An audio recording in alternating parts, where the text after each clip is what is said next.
I remember hearing a quote once that was something to the effect of, every film, no matter how good or bad, has at least 5 great minutes. It's an idea that's stuck with me for a number of reasons, and although I can't seem to track down the actual quote itself, I still consider it a useful way to think about films. With films that I love, it can seem reductive to boil the entire experience down to just 5 minutes, but doing so can often exemplify what makes the thing work as a whole. Films can often feel impenetrable and overwhelming, the result of a huge collective of hundreds of different artists all working together to make one cohesive thing. So, focusing on the brief moments where everyone involved is at their best and the film transcends even the greatness of the whole can act as a way to understand why a film works for you.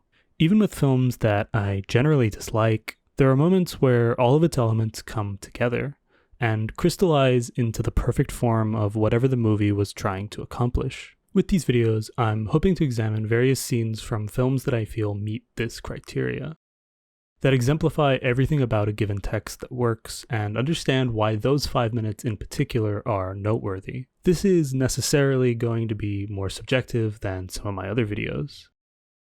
These are scenes that resonate with me, and as is certainly the case with today's film, there are likely many other perfect scenes that are important to different people. These videos are also going to be less research heavy. I want to focus on the scene itself and give more of a personal understanding of why it works for me. Sometimes that will mean bringing in other people's writing on the film, and sometimes that will mean focusing on my own analysis of it. Lastly, I'm not going to be all that rigid about a scene being specifically 5 minutes, as long as it's within the spirit of 5 minutes. So a small slice of a film that represents the best parts of a larger total. With all that said, let's move on to the film itself.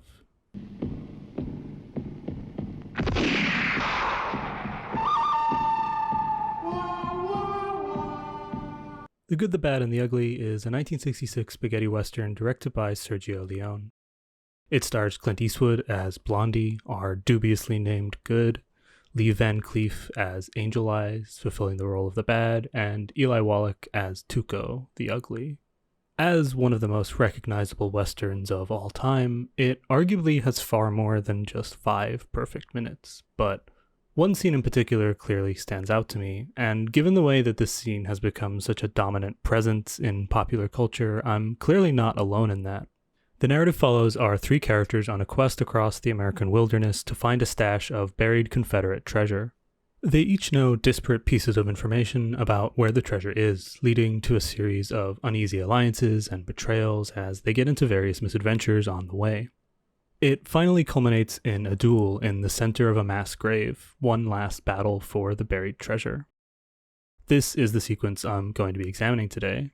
What makes it so endlessly iconic? What parts of it work so well, and how has it come to define not only this film, but the Western genre as a whole? Well, for a start, because it sounds like this.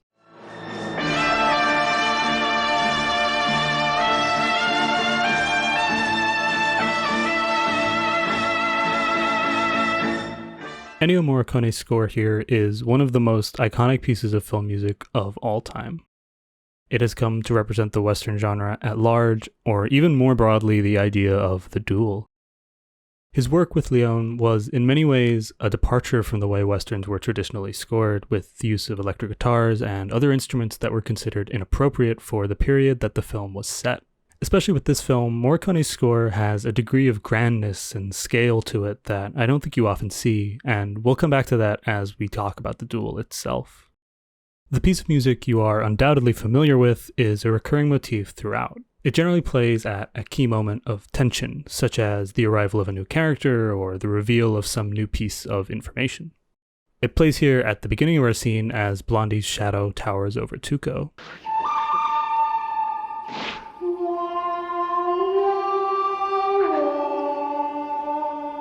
This sequence is one of the best examples of the old screenwriting idiom, show, don't tell. The idea being that rather than tell the audience how to feel or think about a given moment, you show them what they need to see in a particular way to evoke those feelings and thoughts naturally. So much is communicated through so little here, and I think it all comes down to the way Leone uses the close-up. Take these first few shots, for instance. Tuco is scrambling on the grave as Blondie's shadow looms over. The camera looks up at him, both mirroring Tuco's position of weakness and his dread at seeing Blondie, as well as the audience's reverence for the figure, an effect that has only grown stronger with the image's growing association with the mythic Western hero. We then cut to a close-up of Tuco, eyes squinted against the sun, sweat on his brow as he contemplates what to do. Then another close-up of his hand sliding up the edge of his jacket, the handle of his gun hanging just below it. This seems like information that only we as the audience are privy to. It's tense because we think that Blondie doesn't know he's about to get shot. And then we return to the medium of Eastwood flipping the poncho over his shoulder and revealing the pistol gleaming at his hip. Tuco's hand now instead moving to fiddle with his jacket innocuously. It's only a few shots, but it communicates so much both in terms of what's literally happening and about our characters themselves. Blondie is calm, controlled, and observant, and these elements make him powerful and dangerous. Tuco is wild-eyed, animalistic almost, but just as cunning.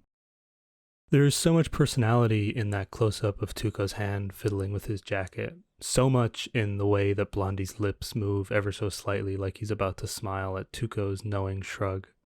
Everything is said about their relationship with only a handful of words between them.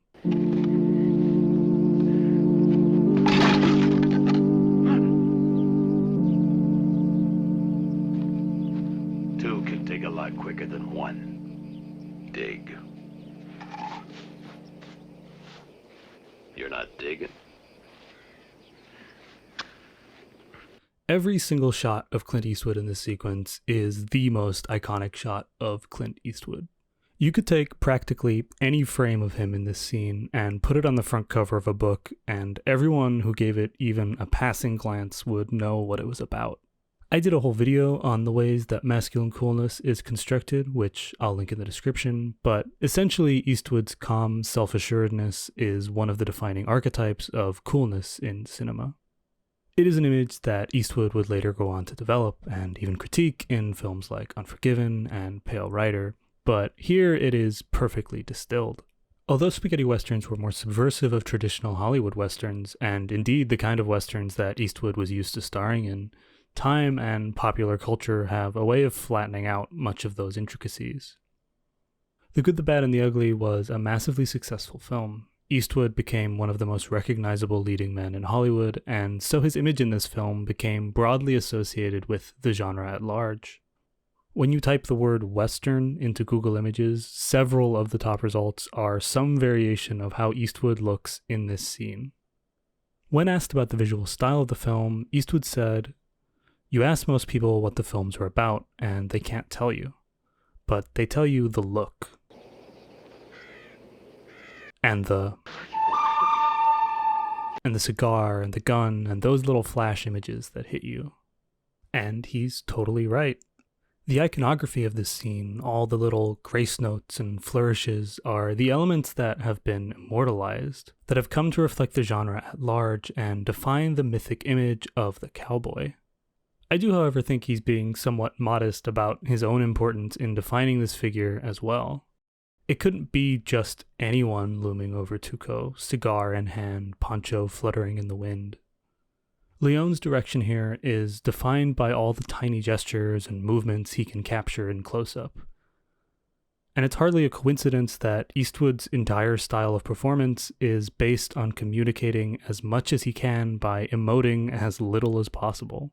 Leone's strengths become Eastwood's and vice versa. In fact, I'd make the case that Eastwood's face, squint-eyed, sun-bleached with the shadow of the brim of his hat cresting his brow, is just as much one of those flash images that he described in the interview.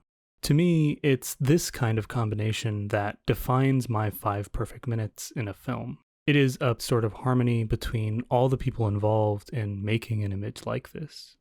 So many people had to be working at their best to make something this endlessly iconic.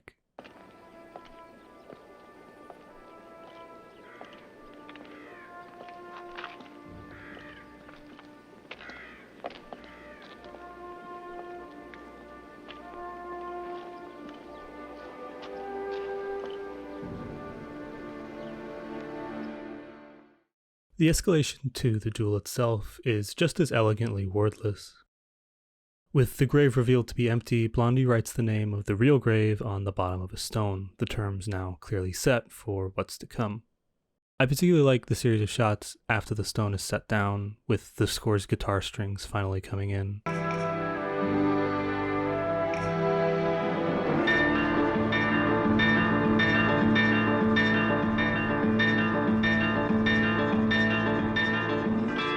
The pace is slow and methodical as we cut between various glances and twitches as they each take their positions. It gives the scene such a clear sense of geography and makes the stakes that much clearer.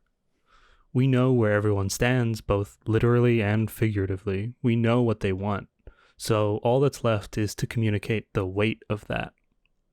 Despite all three men clearly having very few qualms about betraying each other, here there is a mutual understanding that once the terms of the duel are set, they must follow through with them.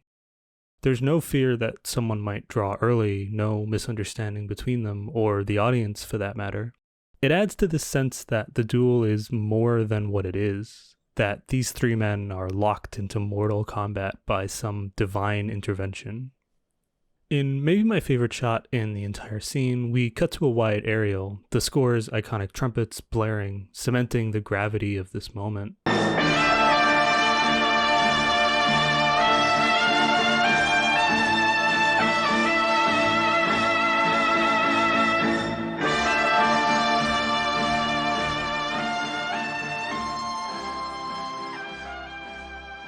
Leone holds on this shot for a while, an obvious contrast to the tightly controlled close-ups we just discussed. Ordinarily, I'd say the effect of such a shot is to give some breathing room, to help establish the space and set the tone for what's to come. And while it's doing all of those things, it goes on for so long that the effect overwrites itself. The space is no longer freeing, but constricting, its edges surrounded by gravestones. There is a sense of inevitability and understanding that there is only one way this ends, and all the while Morricone's score builds and builds. This scene, in purely narrative terms, is about three terrible people shooting each other over some buried gold, but it sounds like it's the most important thing that has ever happened. Modern blockbusters are saturated with stories where all life on the planet is at risk from some grand existential threat. And so few of them give anything close to the sense of scale and importance that this moment has. I've seen this film probably half a dozen times at this point, and nearly every time I watch it, I forget that there's an enormous Civil War battle staged just before the duel. With sweeping extended shots of hundreds of extras, explosions, and gunfire, it involved help from the real Spanish army, the construction and subsequent destruction of two huge bridges, and every time I get to it, my reaction is, oh yeah, this part. This isn't to suggest that there's anything wrong with this scene, but to emphasize just how powerful that final duel really is. I can't think of a better way to speak to the effectiveness of Morricone's score than that. His music makes three assholes standing in a graveyard endlessly more grand and exciting than anything else. When Leone finally does cut, so too does the score, leaving that tension in the air. As much as Leone clearly understands the importance of Morricone's score in this moment, its absence is equally striking. The brief uncertainty and hesitation before they all truly commit serves as a reminder that no matter how legendary and important this scene frames them to be, these are just men, mortal and fragile and perhaps not quite ready to die amongst all these graves just yet. And then the music is back.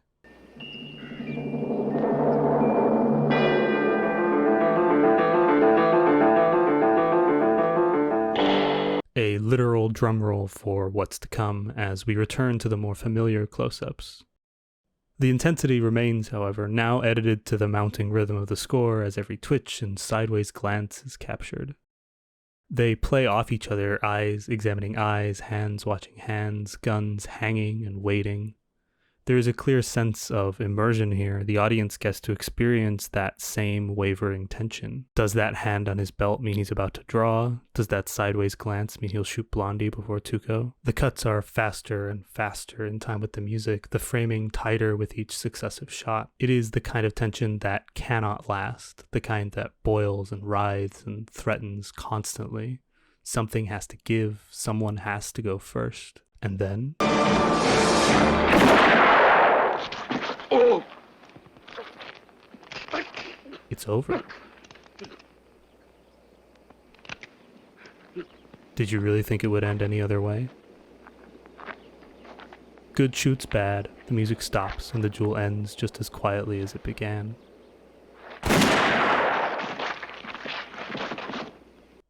As I mentioned earlier, Eastwood's performances are notoriously subdued. His statuesque posture, his taciturn expressions, even during the duel, Blondie doesn't seem to get much above a resting heart rate. This attitude is solidified as he casually shoots Angel Eyes' gun and hat into the neatly dug grave alongside him. There was never a moment he wasn't in control. But right at the end, just as he walks over to Tuco, for a brief moment he smiles. We don't even hold on it for more than a second, but it's enough. It's a moment that says everything that it needs to. That Blondie loves this in a way the other two men can't quite understand. It's a love that elevates him, and to me, that's why his character earns the moniker of the good, because it certainly isn't for any level of moral superiority. He's good because he loves the texture of the Western as much as the audience does. The duels, the horses, the open plains, the saloon brawls, the setting sun. He understands that the gold is just gold, and gold has a habit of being spent. But this is forever. You see, in this world, there's two kinds of people, my friend. Those with loaded guns, and those who dig. You dig.